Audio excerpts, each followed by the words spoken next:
Hello friends, welcome to my YouTube channel educational Sanjeevani. Offline classes के अंदर अपन ने electrostatics start कर दी थी। आज हम बेसिकली है ना इलेक्ट्रोस्टैटिक्स के अंदर आपको पता है अपन ने कूलॉम्स लॉ पढ़ लिया था। मैं कूलॉम्स लॉ को रिवाइज कर देता हूँ और आगे के जितने भी टॉपिक हैं वो अपन आज देखते हैं। बेसिकली अपन इलेक्ट्रिक फील्ड को आज डील करेंगे। तो देखो कूलॉम्स लॉ था क्या।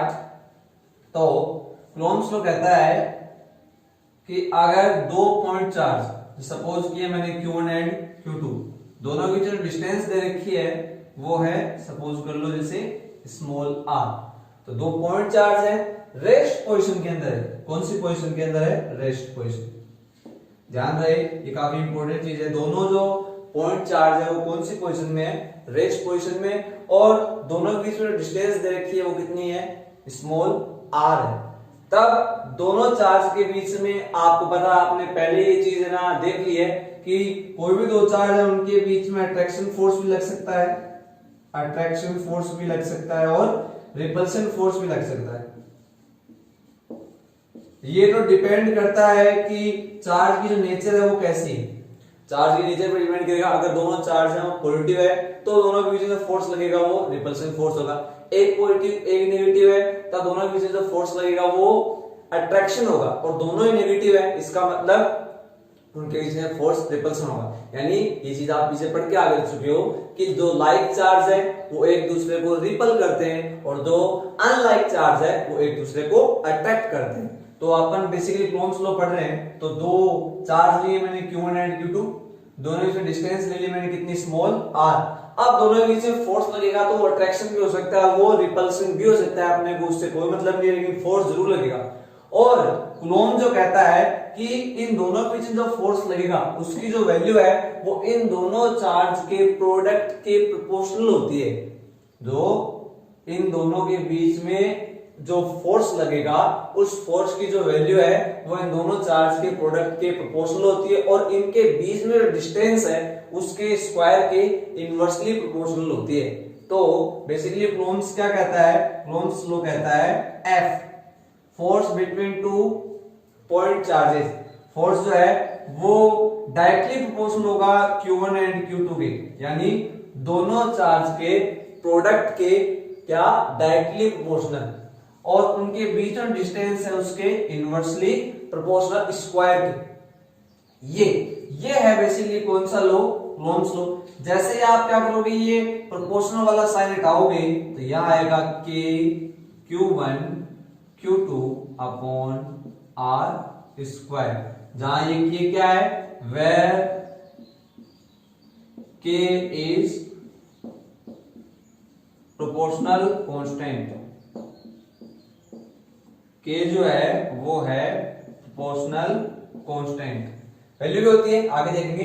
लेकिन अभी मैं इसका स्टेटमेंट बता देता हूं कि कूलॉम्स लॉ का जो स्टेटमेंट है वो क्या है। तो देखना आप, the attraction and repulsion force between two charges is directly proportional to their charges and inversely proportional to square of distance between them. That is F proportional to Q1 Q2 upon R square. F is equal to K Q1 Q2 upon R square, where K is proportional constant. और इस K की जो value है, इस K की जो value है वो कितनी होती है? 9 into 10 to the power 9, 9 into 10 to the power 9 newton metre square upon coulomb square. मैं बताऊंगा ये यूनिट इसकी कैसे बनी, लेकिन ये बेसिकली आपने स्टेटमेंट देखा होगा जो आपके समझ में आया होगा। तो ये जो था ये था कूलॉम्स लॉ।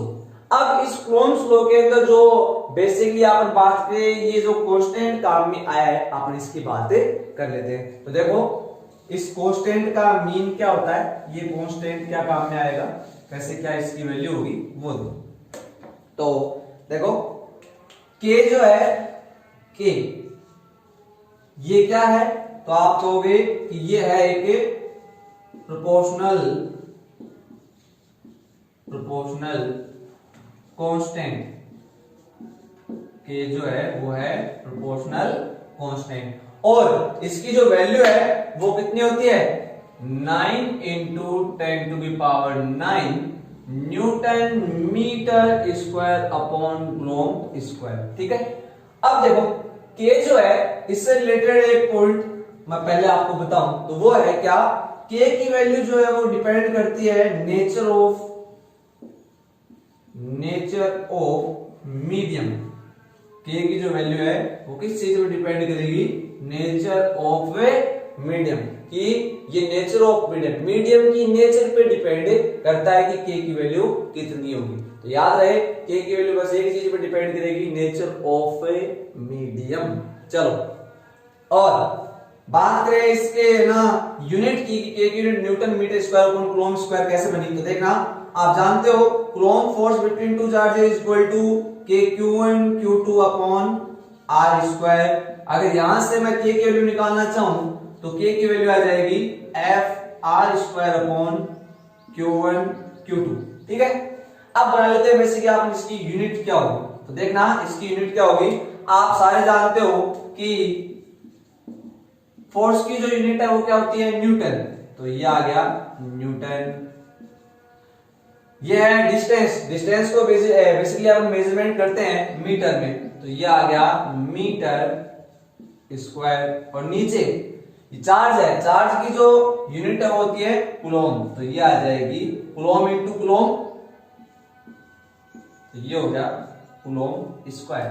और शॉर्ट फॉर्म में newton metre square upon coulomb square. तो ये हो गई के की यूनिट। और इसकी वैल्यू कितनी होती है, 9 into 10 to the power 9 newton metre square upon coulomb square. याद रहे ये बहुत ज्यादा इंपॉर्टेंट है कि के की वैल्यू किस चीज पे डिपेंड करेगी, नेचर ऑफ मीडियम पे। डिफरेंट मीडियम के लिए के की वैल्यू क्या होगी, डिफरेंट। चलो अब बात करते हैं कि के की जो वैल्यू है वो मीडियम पे कैसे डिपेंड करती है। तो के की जो डेरिवेशनल वैल्यू जो होती है वो होती है k equal to 1 upon 4 pi epsilon naught. ये k की रियल वैल्यू होती है, k इक्वल टू कितना होता है, 1 अपॉन 4 पाई एप्सिलॉन नॉट। देखो ये जो मैंने लिखा है इसे बोलते हैं अपन क्या, एप्सिलॉन नॉट। ये है एप्सिलॉन नॉट, जो है क्या, ये है permittivity of vacuum. Permittivity of vacuum. तो एप्सिलॉन नॉट है वो क्या है, परमिटिविटी ऑफ वैक्यूम। और इस एप्सिलॉन नॉट की वैल्यू होती है 8.85 इंटू 10 टू दी पावर -12 और coulomb square newton metre square. ये किसकी वैल्यू है, ये वैल्यू है एप्सिलॉन नॉट की, कितनी, coulomb square upon newton metre square. और इसे बोलते क्या है, परमिटिविटी ऑफ वैक्यूम। मतलब क्या है परमिटिविटी ऑफ वैक्यूम का, कि किसी भी सब्सटेंस से या किसी भी चार्ज से और how many number of electric field lines passing through any substance. वैसे मैं बेसिकली वैसे बोलूं तो परमिटिविटी ऑफ वैक्यूम का मतलब क्या होता है कि इलेक्ट्रिक फील्ड जो जनरेट हुआ है उसकी इंटेंसिटी कितनी है ना, उसकी जो पावर है वो कितनी है। ठीक है, तो ये एक प्रॉपर्टी है बस बेसिकली, तो इसे बोलते हैं अपन क्या, permittivity of A vacuum. Electric field जो लाइन है वो किसी भी सब्सटेंस के अंदर से कितनी तेजी से पास आउट होगी वो इसे ये बताती है परमिटिविटी ऑफ वैक्यूम। तो ये था के बारे में। के एक प्रोपोर्शनल कांस्टेंट है जिसकी वैल्यू होती है 9 × 10 टू द पावर 9 और इसकी यूनिट होती है newton metre square upon coulomb square. और ये नेचर ऑफ मीडियम पे बेसिकली डिपेंड करता है। और ध्यान से देखें तो इसकी यूनिट बनाई कैसे मैंने, तो k इक्वल टू आ गया F R square upon Q1 Q2। ये आया कहां से, तो आप जानते हो f इक्वल टू होता है कि Q1 Q2 upon are square. यहां से मैंने k बना लिया, फिर इसकी मैंने यूनिट निकाल दी। k की जो डेरिवेशनल वैल्यू जो है वो होती है 1 अपॉन 4 पाई एप्सिलॉन नॉट, जहां एप्सिलॉन नॉट है परमिटिविटी ऑफ वैक्यूम और जिसे अपन बोलते हैं 8, जिसकी वैल्यू जो होती है वो होती है 8.85 × 10 to the power -12 coulomb square newton metre square. चलो ये जो बेसिक टर्म काम में आई एप्सिलॉन नॉट, इसे भी अपन देख लेते हैं एक बार कि एप्सिलॉन नॉट क्या है। तो ये तो मैंने बता दिया कि ये भी एक तरह का कांस्टेंट ही है ना, और इसकी जो वैल्यू है वो कितनी होती है 8.85 वैक्यूम में 8.85 × 10 टू द पावर -12। तो एप्सिलॉन नॉट जो है उसे बोलते हैं अपन क्या, परमिटिविटी ऑफ वैक्यूम, ये क्या है, परमिटिविटी ऑफ वैक्यूम, और वैल्यू इसकी 8.85 इंटू 10⁻⁻12। अब देखना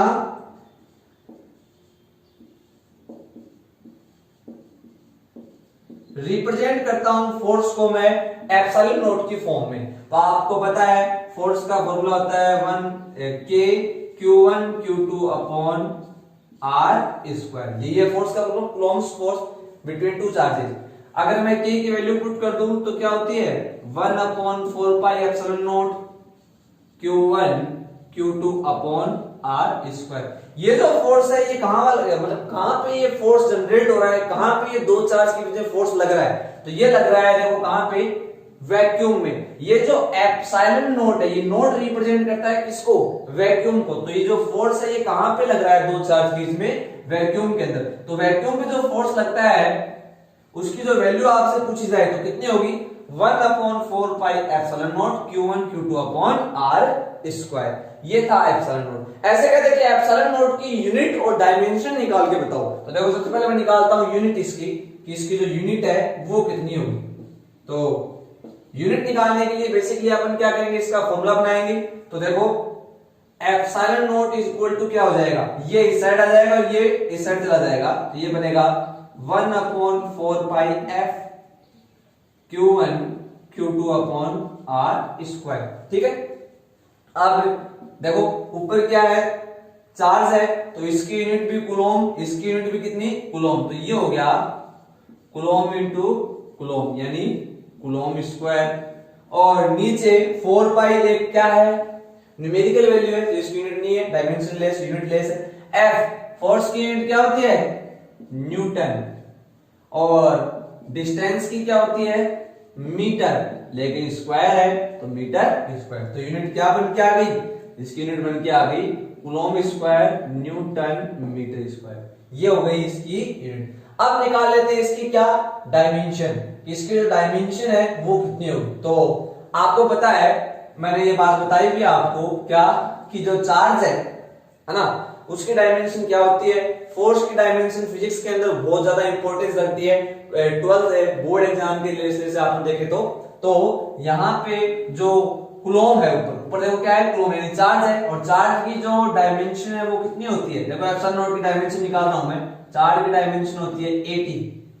तो 80 का क्या आ गया, स्क्वायर। नीचे न्यूटन यानी फोर्स, फोर्स की डायमेंशन क्या होती है, m1 l1 t-2, और आगे है देखो फिर क्या, मीटर यानी लेंथ, तो लेंथ का स्क्वायर।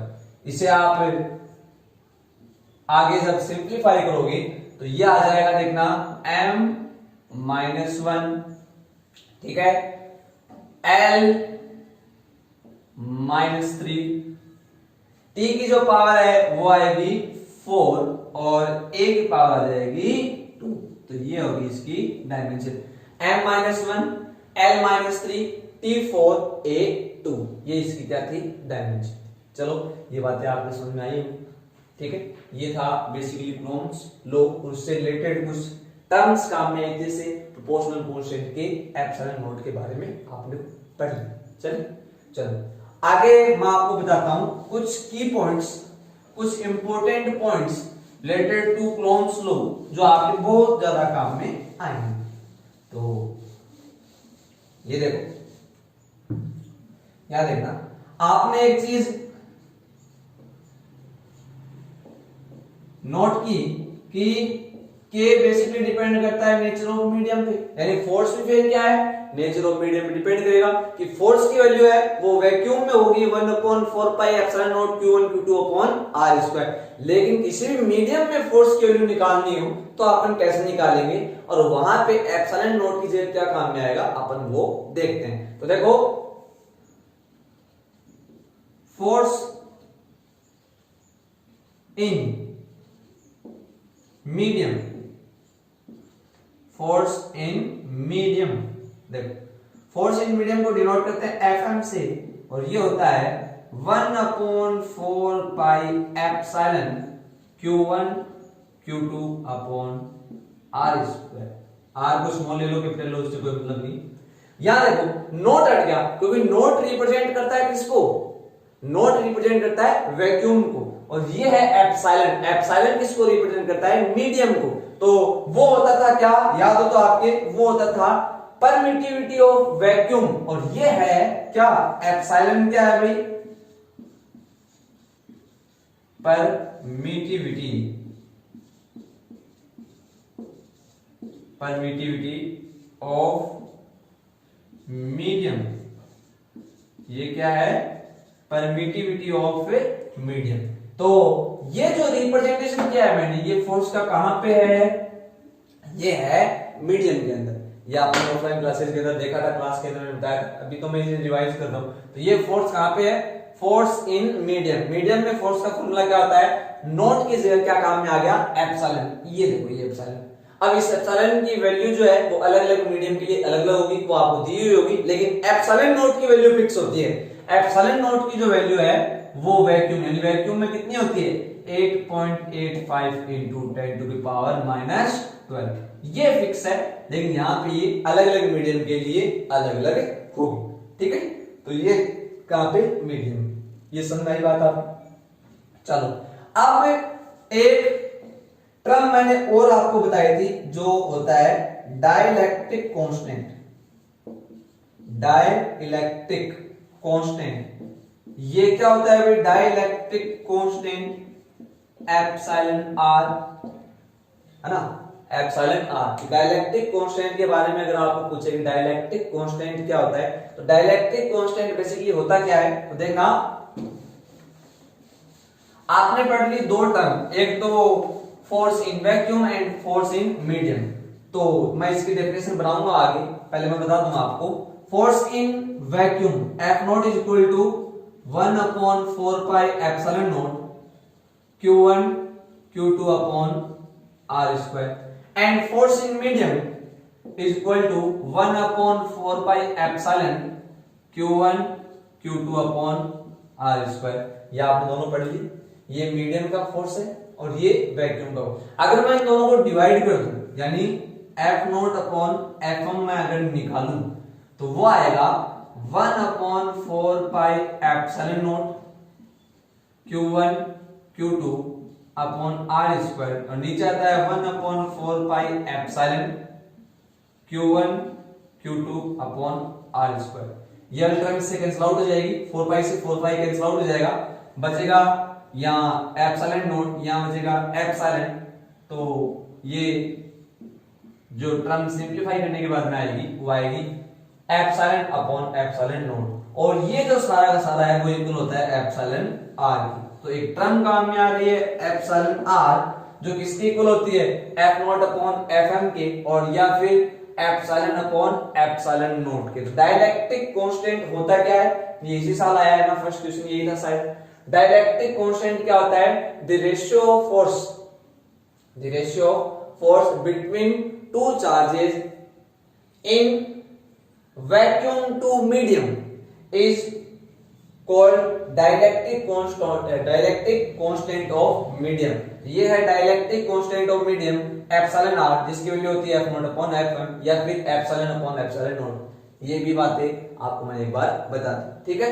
अब यहीं से देखो एक चीज और अपने सामने आई कि एप्सिलॉन आर की जो वैल्यू है वो है एप्सिलॉन अपॉन एप्सिलॉन नॉट की इक्वल।